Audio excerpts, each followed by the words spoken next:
class 9 ছাত্ৰজন নমস্কাৰ তোমালোক মই এনুৱেল এক্সাম 2023 সাবজেক্ট জেনাৰেল সায়েন্সৰ এমচিকিউবোৰ মই আগৰ ভিডিঅ'ত বুজাই দিছোঁ তোমালোকক আজি আৰু মই বুজাই দিম তেছোৱা Cl ইয়াতে মাইনাস আছে চাবা এটো বুজাইছে ক্লোৰাইড আয়নত থকা ইলেক্ট্ৰনৰ সংখ্যা A অপশনৰ আছে 8 B আছে 10 C আছে 17 D আছে 18 তে তুমি জানিব লাগিব ক্লোৰিনৰ পাৰমাণবিক সংখ্যা 17 আৰু চিহ্নটো Cl তোমালোকে জানাই Cl চিহ্ন এতিয়া চাবা ক্লোৰিনৰ ইলেক্ট্ৰনৰ সংখ্যা 17 তে চাবা তুমি ক্লোৰিনৰ পাৰমাণবিক সংখ্যা 17 বা ইয়াক আমি প্ৰটনৰ সংখ্যা বুলি কওঁ পাৰমাণবিক সংখ্যা প্ৰটনৰ সংখ্যা বুলি কয় আৰু ইলেক্ট্ৰনৰ সংখ্যা 17 অৰ্থাৎ পাৰমাণবিক সংখ্যা বা প্ৰটনৰ সংখ্যা যিমান ইলেক্ট্ৰনৰ সংখ্যা সিমান একে অৰ্থাৎ প্ৰটনৰ সংখ্যা আৰু ইলেক্ট্ৰনৰ সংখ্যা সমান আৰু সেই কাৰণে স্বাভাৱিক অৱস্থাত মৌল এটা বা পৰমাণু এটা সুস্থিৰ হলা বুজি এতিয়া চাবা যেতিয়া ক্লোৰিনে অন্য পৰমাণুৰ পৰা এটা ইলেক্ট্ৰন লাভ কৰে তেতিয়া ক্লোৰাইড আয়ন এটো Cl মাইনাস দিবা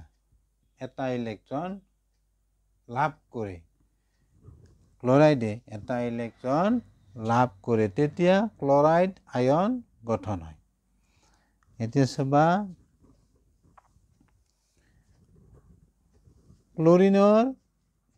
পাৰমাণবিক সংখ্যা বা প্ৰটনৰ সংখ্যা 17 আৰু ইলেক্ট্ৰনৰ সংখ্যাও 17 চাবা যেতিয়া অন্য পৰমাণুৰ পৰা এটা ইলেক্ট্ৰন লাভ কৰে তেতিয়া ইলেক্ট্ৰনৰ সংখ্যা কিমান হ'ব 1 প্লাস কৰা 18 হ'ব এটা যদি অন্য পৰমাণুৰ পৰা ইলেক্ট্ৰন লাভ কৰে তেতিয়া ইলেক্ট্ৰনৰ সংখ্যা হ'ব 18 এতিয়া চাবা পাৰমাণবিক সংখ্যাটোক আমি কম প্ৰটনৰ সংখ্যা এটো 17 প্ৰটনৰ সংখ্যা তে ইলেক্ট্ৰনৰ সংখ্যা পালো 18 অৰ্থাৎ এটা ইলেক্ট্ৰন বেছি আছে প্ৰটনতকৈ সেই কাৰণে কি হ'ব আয়নটো মাইনাস এইটো ক্লোৰাইড আয়ন গঠন হ'ব আৰু ইয়াতে আমি মাইনাস চিন দিম কিয় এটা ইলেক্ট্ৰন বেছি আছে ক্লোৰাইড আয়ন এটা ইলেক্ট্ৰন বেছি আছে প্ৰটনৰ সংখ্যাতকৈ সেইকাৰণে এটো হ'ব মাইনাস আয়ন আৰু ক্লোৰিনটো হৈছে এটা অধাতু সদায় কি কৰে অন্য পৰমাণুৰ পৰা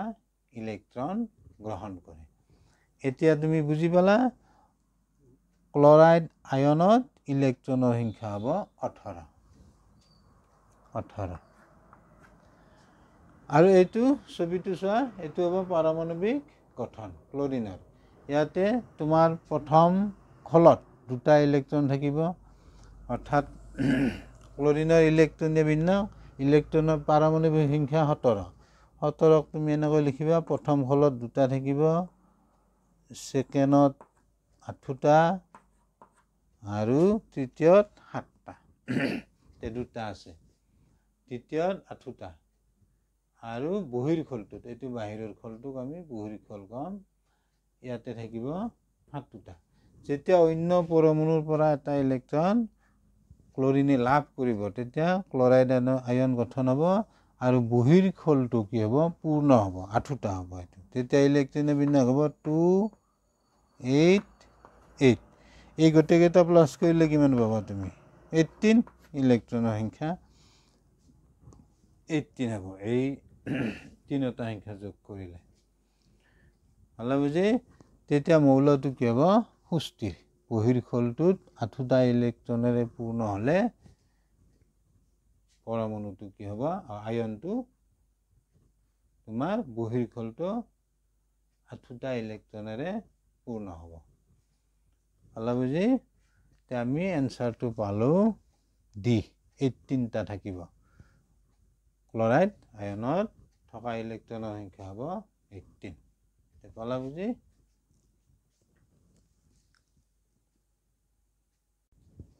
চোৱা এই কুৱেশ্যন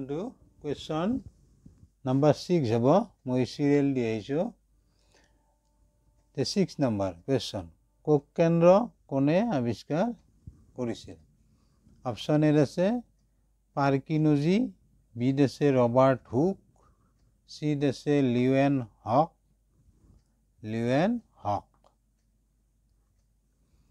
আৰু ডি আছে ৰবাৰ্ট ব্ৰাউন তে এনসাৰটো চোৱা 1885 খ্ৰীষ্টাব্দত ৰবাৰ্ট ব্ৰাউনে কোষত কোক কেন্দ্ৰৰ অৱস্থিতি ধৰা পেলাইছিল তে তোমালোকে জানিলাই ৰবাৰ্ট ব্ৰাউন আৰু চনটো মনত ৰাখিবা 1885 খ্ৰীষ্টাব্দত তে দৰকাৰী তোমালোকৰ বাবে গতিকে